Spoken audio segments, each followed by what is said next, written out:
티베트 사자에서에서 말하는 바르도는 죽음 이후만이 아니라 정체성에 붕괴되는 모든 위기 상태를 포함합니다. 시부모와 수년간 완전 단절 연락 차단, 방문 거부, 존재 부정에 가까운 태도를 보이던 극단적 유형의 며느리가 갑작스러운 사고나 치명적인 질병, 불안한 사건을 겪은 느낄 경우에는 다음 상태에 있기 때문입니다. 첫째, 기존에 나는 강하다, 나는 끊어냈다는 자아가 사망한 상태에 있습니다. 둘째는 새로운 정체성이 아직 형성되지 않은 중간 상태에 있습니다. 셋째는 공포와 의존 욕구가 동시에 증폭되는 상태에 있습니다. 이 세 가지는 이렇게 말하고 있습니다. 수년 동안 시부모를 완전히 끊고 살던 며느리가 갑작스러운 사고나 큰 병, 심각한 불안을 겪은 뒤 태도를 바꾸는 이유는 마음이 안정되었기 때문이 아니라 기존 마음 구조가 무너지고 새 방향은 아직 없으며 불안과 의존 욕구가 동시에 폭증한 상태에 있기 때문이다. 이제 이 내용을 세 가지로 나누어 설명하겠습니다. 첫째,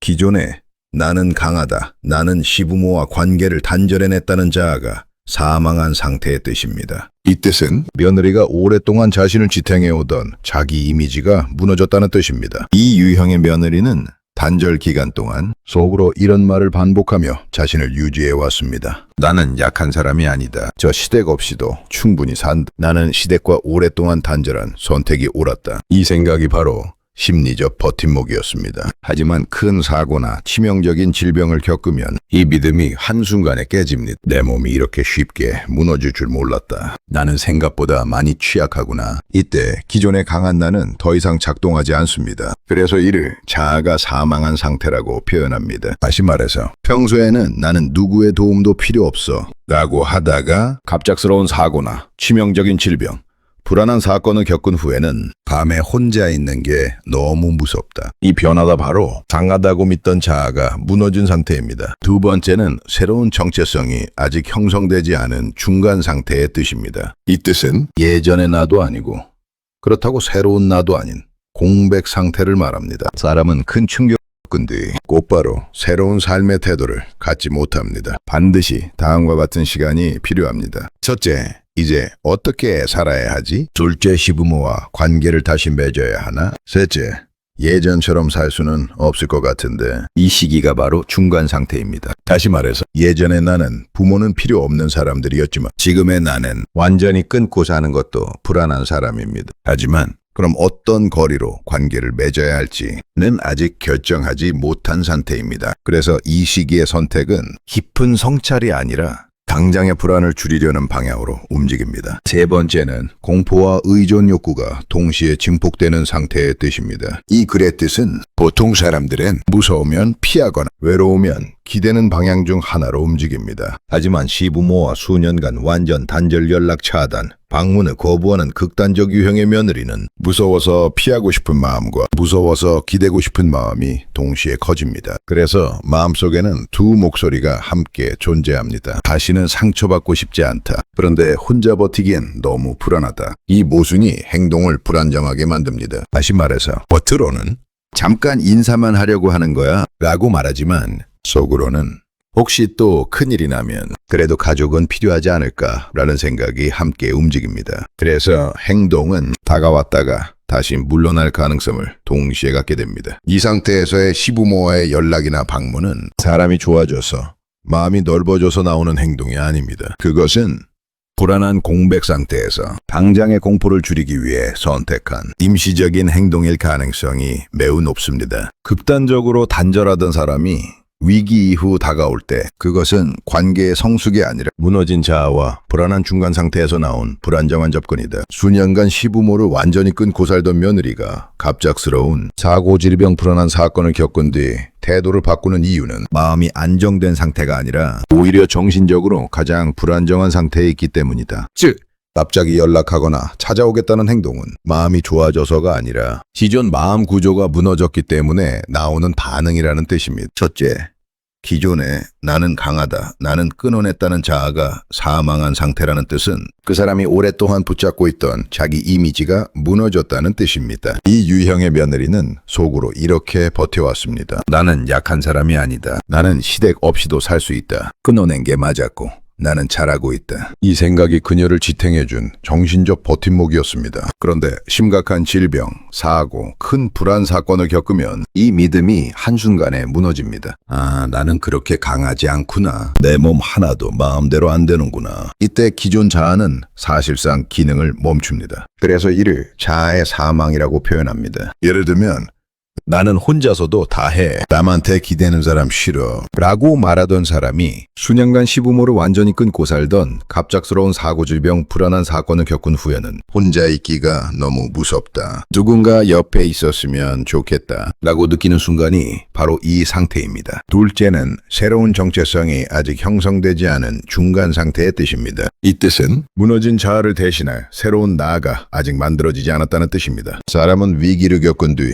보통 두 가지 중 하나로 갑니다. 이전 방식으로 돌아가거나 완전히 다른 삶의 태도를 만들어 가거나. 하지만 그 사이에는 반드시 아무것도 아닌 공백의 시간이 존재합니다. 이 시기를 그래서는 중간 상태라고 표현한 것입니다. 쉽게 말하자면 예전에 나는 시부모와 수년간 단절하고 산 사람이고 새로운 나는 아직 시부모와 어떤 관계로 살아야 할지 모르는 사람을 뜻합니다. 그래서 머릿속은 이런 상태입니다. 시부모에게 다시 연락하면 약해지는 걸까? 그래도 혼자 버티긴 너무 불안하다. 어디에 기대야 하지? 이때의 선택은 깊은 고민의 결과가 아니라 당장의 불안을 줄이기 위한 선택이 됩니다. 세 번째는 공포와 의존 욕구가 동시에 증폭되는 상태의 뜻입니다. 이 문장이 가장 핵심입니다. 보통 사람들은 공포가 크면 사람을 피하고 의존 욕구가 크면 사람을 찾는다고 생각합니다. 하지만 이 유형은 공포와 의존이 동시에 커집니다. 그래서 마음은 이렇게 갈라집니다. 누구도 믿고 싶지 않다. 그런데 혼자서는 너무 무섭다. 이 모순이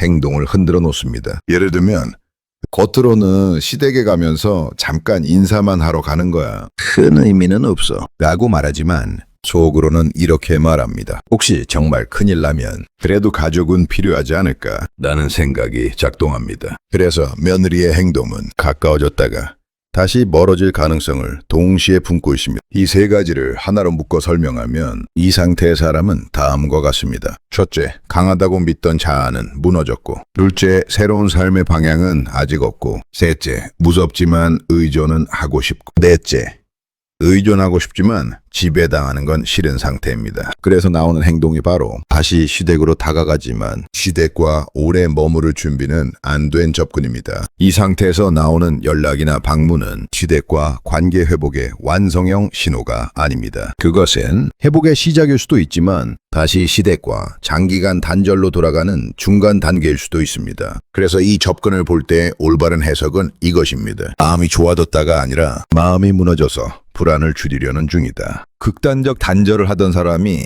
위기 이후 다가올 때 그것은 깨달음의 결과가 아니라 무너진 자아와 불안한 공백 상태에서 나오는 임시적 행동의 가능성이 매우 높다. 이 바르도 상태에서 인간은 첫째, 가장 안정적이었던 과거의 구조와 둘째, 가장 자신을 받아줄 가능성이 있는 대상과 셋째는 혹은 가장 통제 가능한 관계를 향해 무작위적으로 손을 뻗습니다. 시부모는 이 세 조건을 모두 충족합니다. 시부모가 이 세 조건을 모두 충족하는 이유는 다음 세 가지 때문입니다. 첫째, 혈연 구조상 쉽게 완전히 거절되기 어렵고, 둘째, 남편을 통해 통제 가능하며, 셋째, 도덕적으로 거부하면 비난받기 쉬운 대상이기 때문입니다. 따라서 이 행동은 각성의 신호가 아니라 바르도 상태에서의 생존 탐색 행동입니다. 그렇다면 하필 왜 지금 시부모 댁을 방문한다고 했을까요? 수년간 단절했던 사람이 보통 이런 극단적 유형의 인물들은 심혈관 질환이나 기타 치명적인 질병으로 흥변의 변화가 있은 이후에 수술을 받은 이후나 회복기 초입에 이런 행동을 보입니다. 이 시점은 심리적으로 다음 특징을 가집니다. 첫째, 신체는 회복되었지만 둘째, 정서는 아직 불안정하며 셋째는 미래 불확실성이 극대화되어 있는 상태입니다. 즉, 아직 죽음의 공포는 남아있으나 새로운 삶의 구조는 없는 상태입니다. 이 공백을 견디지 못하는 사람은 가장 손쉬운 과거의 관계 구조를 다시 호출합니다. 이때 호출되는 것은 사랑이 아니라 보험입니다. 요약하자면 다음과 같습니다. 첫째, 시부모 댁 방문 요청은 개과천선의 증거가 절대 아닙니다. 둘째는 심혈관 질환 등 기타 치명적인 신체적 병 이후 나타난 생존 알고리즘의 방향 전환일 뿐입니다. 셋째는 티벳 사자의 서관점에서는 공포 바르도 상태의 관계 탐색 중입니다. 넷째 남편을 매개로 한 연락은 여전히 통제 구조 유지의 신호로 해석됩니다. 질환 등 기타 치명적인 신체적 질병으로 수술을 받거나 신변의 갑작스럽고 치명적인 변화를 경험한 한 후에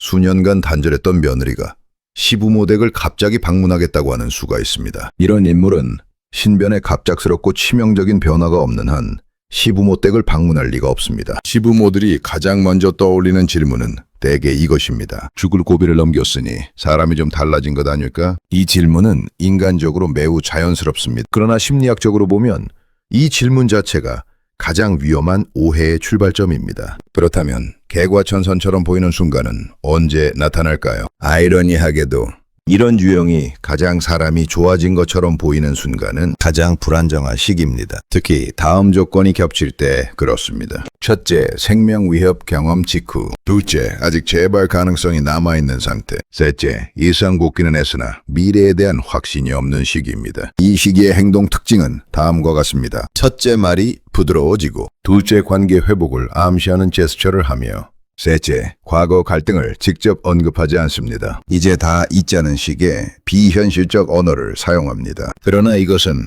회개가 아니라 공포 완화 행동입니다. 이것은 티벳 사자의 서에서 선한 환영의 단계일 뿐입니다. 티벳 사자의 서에는 중요한 경고가 나옵니다. 중간 상태에서 나타나는 빛과 평온은 참된 깨달음이 아니라 두려움을 피하려는 마음의 투사일 수 있다. 바르도 상태의 인간은 진짜 변화보다 즉각적인 안정을 선택합니다. 이 며느리에게 시부모 방문 선택은 첫째, 과거 갈등을 해결하기 위한 길이 아니고, 둘째, 새로운 관계를 만들기 위한 결단도 아닙니다. 셋째, 지금의 불안을 잠시 덮을 수 있는 선택을 할 뿐입니다. 즉, 선해진 것처럼 보이는 태도는 두려움이 만들어낸 임시적 환영입니다. 그렇다면 여기서 왜 주변 사람들은 변했다고 믿고 싶어 할까요? 여기서 중요한 또 하나의 심리 주체가 있습니다. 바로 시부모와 남편의 심리입니다. 이들은 이미 오랜 시간 동안 억울함과 상실감과 자기검열과 관계 실패에 대한 죄책감을 견뎌왔습니다. 따라서 상대가 한 번이라도 손을 내밀면 무의식적으로 이런 욕구가 작동합니다. 이제 끝났으면 좋겠다. 그래도 가족인데 이 기회를 놓치면 다시는 못 볼지도 모른다. 이 욕구가 개과천선 서사를 만들어냅니다. 그러나 이 서사는 사실상 가족 쪽의 회복 욕망이지 상대의 변화 증거는 절대 아닙니다. 그렇다면 정말로 구조적 변화가 일어났다면 어떤 신호가 나타나야 할까요? 다음 중 최소 3가지 이상이 동시에 나타나야 합니다. 첫째, 과거 단절에 대해 구체적으로 언급한다. 둘째, 피해를 준 대상에게 직접적 책임 있는 언어를 사용한다. 셋째, 왜 그때 그렇게 했는지를 설명하려 하지 않는다. 넷째, 관계의 속도를 상대에게 위임한다. 다섯째, 거절 가능성을 미리 수용한다. 시부모, 남편을 통해서 시댁을 방문하겠다고 단순 전달하는 것은 위의 어느 것에도 해당되지 않습니다. 중대한 질환 등 기타 치명적인 신체적 질병으로 수술을 받거나 신변에 갑작스럽고 치명적인 변화를 경험한 한 후에 수년간 단절했던 며느리가 시부모 댁을 갑자기 방문하겠다고 하는 수가 있습니다. 갑작스러운 연락의 진짜 목적은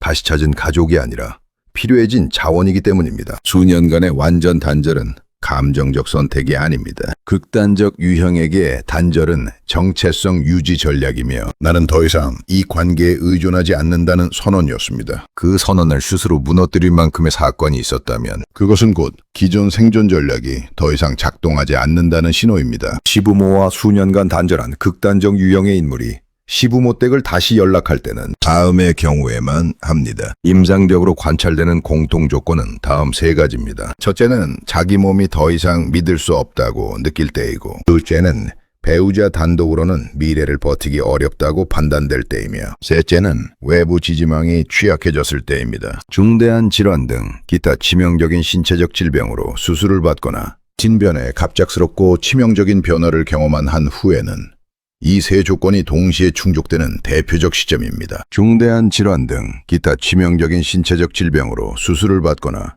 신변에 갑작스럽고 치명적인 변화를 경험한 한 후에는 나는 스스로 나를 지킬 수 있다는 기본 가정을 무너뜨립니다. 이때 생기는 감정은 단순한 불안이 아니라 존재적 공포입니다. 첫째 밤에 혼자 있을 수 없고, 둘째 몸의 작은 신호에도 과잉 반응하며, 셋째는 혹시 또 쓰러지면 어쩌지? 라는 반복적인 생각을 합니다. 이 공포를 완화하기 위해 인간은 가장 오래된 안정장치로 회귀합니다. 바로 가족 구조입니다. 그러나 여기서 중요한 점은 이들이 찾는 것은 정서적 친밀감이 아니라 내가 사라지지 않을 것이라는 확인입니다. 중대한 질환 등 기타 치명적인 신체적 질병으로 수술을 받거나 진변에 갑작스럽고 치명적인 변화를 경험한 한 후에는 시부모댁이 필요한 두 번째 이유는 시부모댁을 의료 돌봄 자원으로 생각하기 때문입니다. 현실적으로 중대한 질환 이후 삶은 이전과 다릅니다. 첫째, 재발 가능성과 둘째는 지속적인 관리와 셋째는 응급 상황 대비가 필요합니다. 배우자 혼자서 감당해야 하는 부담이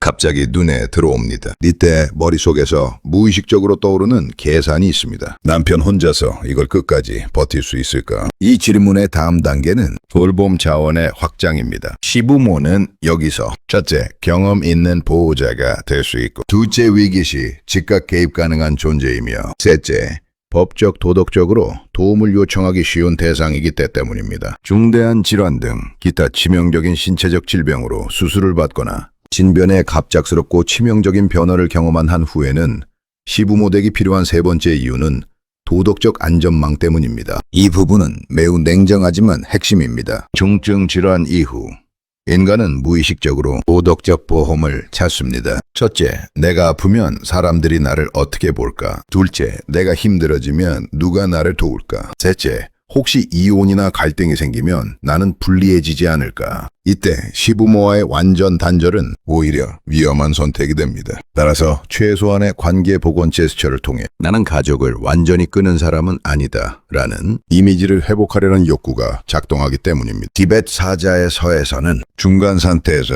인간이 보이는 집착을 다음과 같이 설명합니다. 두려움이 커질수록 영혼은 익숙했던 형상에 달라붙는다. 이 며느리의 갑작스러운 연락은 관계 회복이 아니라 집착의 방향 전환입니다. 과거에는 단절에 집착했지만 지금은 안전망에 집착할 뿐입니다. 집착의 대상만 바뀌었을 뿐 시부모와 극단적으로 단절하는 내적 구조는 변하지 않고 동일합니다. 그렇다면 중대한 질환 등 기타 치명적인 신체적 질병으로 수술을 받거나 진변에 갑작스럽고 치명적인 변화를 경험한 한 후에 친정 부모가 아니고 시부모일까요? 질문은 이렇게 바뀌어야 합니다. 왜 지금 와서 시부모인가? 답은 단순합니다. 첫째, 가장 접근하기 쉬우면서 둘째는 거절하면 상대가 도덕적 부담을 느끼고 셋째는 남편을 통해 통제가 가능하며 넷째는 필요할 때만 연결할 수 있는 대상이기 때문입니다. 이 네 가지 조건을 모두 만족하는 존재가 바로 시부모이기 때문입니다. 요약을 하자면 연락의 본질은 필요의 발생 때문이고 시부모와 정서적 화해가 아니라 시댁의 자원적 재접근이 필요했기 때문이다. 시댁의 존재적 안전, 돌봄, 도덕적 보험이 핵심 욕구이고 티베트 사자의 서의 관점에서는 집착 바르도입니다. 중대한 질환 등 기타 치명적인 신체적 질병으로 수술을 받거나 진변에 갑작스럽고 치명적인 변화를 경험한 한 후에 시댁 방문을 허용해야 할까요? 이 질문은 매우 현실적이며 동시에 가장 고통스러운 질문입니다. 이번에는 받아줘도 괜찮을까요? 혹시 이번엔 다르지 않을까요? 그러나 이 유형의 관계에서 재단절 여부는 의지나 감정의 문제가 아니라 구조의 문제입니다. 결론부터 말하면 조건 없이 받아주면 재단절 확률은 매우 높습니다. 임상적으로 반복 관찰되는 시부모와의 재단절 조건은 다음 네 가지입니다. 첫째, 상대의 불안이 1차적으로 완화되었을 때.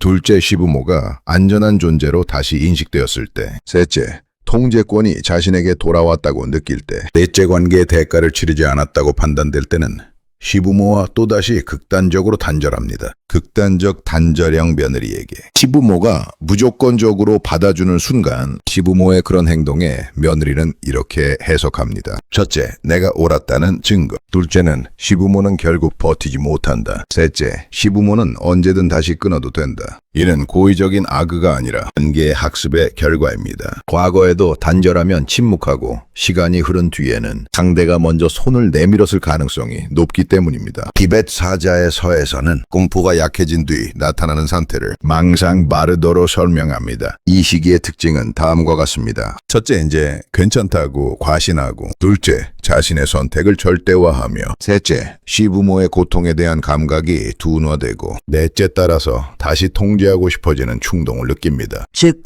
지금의 접근은 공포 바르도에서의 손짓이었고, 받아주는 순간부터는 통제 바르도가 시작됩니다. 이때 가장 먼저 재개되는 행동이 바로 거리두기와 재차단입니다. 시부모와 수년간 단절한 극단적 유형의 며느리의 방문을 허용할 경우에 어떻게 또다시 시부모와 단절을 할까요? 급적인 사건 없이 아주 미세하고 시댁이 눈치채지 못하게 시작합니다. 처음에는 시댁 방문 횟수를 줄이고, 다음에는 시댁의 연락 빈도 줄이며, 그 다음에는 남편을 통한 간접 소통 재개하고, 그 다음에는 사소한 불편을 이유로 회피합니다. 그리고 마지막에는 지금은 몸이 안 좋아서 라는 명분으로 다시 수년 동안 시댁과 전화, 방문, 모든 것을 절연합니다. 이 과정은 매우 조용하게 진행되며 시부모가 알아차릴 때쯤이며 이미 관계는 다시 닫혀 있습니다. 그럼 여기서 어떻게 해야 하는가? 라는 질문이 자연스럽게 나옵니다. 여기서 많은 분들이 묻습니다. 그럼 아예 거절해야 합니까? 심리학적 답은 이렇습니다. 첫째, 무조건적 수용하지 말 것.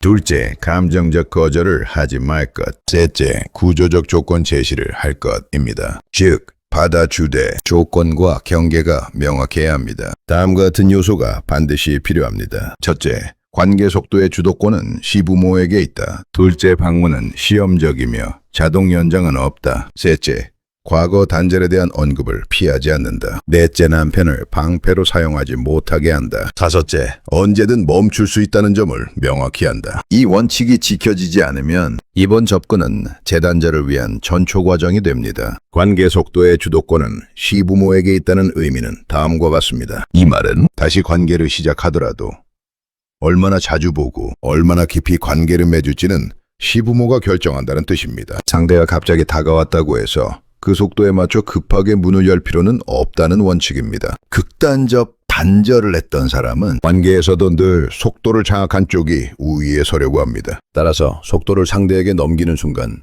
다시 통제 구조가 형성됩니다. 시부모와 수년간 단절한 극단적 유형의 며느리가 갑자기 시부모 댁을 방문을 요청을 하면 오겠다면 언제든 와라. 혹은 몸도 아픈데 자주 봐야지 라는 말은 절대 하면 안 됩니다. 우리가 준비가 될 때 연락하겠다 라고 말해야 한다는 뜻입니다. 이 말은 차갑게 거절하는 것이 아니라 속도는 우리가 정한다는 신호를 분명히 주는 것입니다. 두 번째, 방문은 시험적이며 자동 연장은 없다는 뜻은 이번 만남이 관계 회복을 전제로 한 약속은 아니다라는 뜻입니다. 3번, 받아줬다고 해서 다음 방문, 다음 연락, 다음 친밀함이 자동으로 따라오지 않는다는 원칙입니다. 극단적 단절형은 한 번 문이 열리면 그것을 영구 허가증처럼 해석하는 경향이 있습니다. 예를 들어 시부모와 수년간 단절한 극단적 유형의 며느리가 갑자기 시부모 댁을 방문을 요청을 하면 다음엔 언제 올 거니?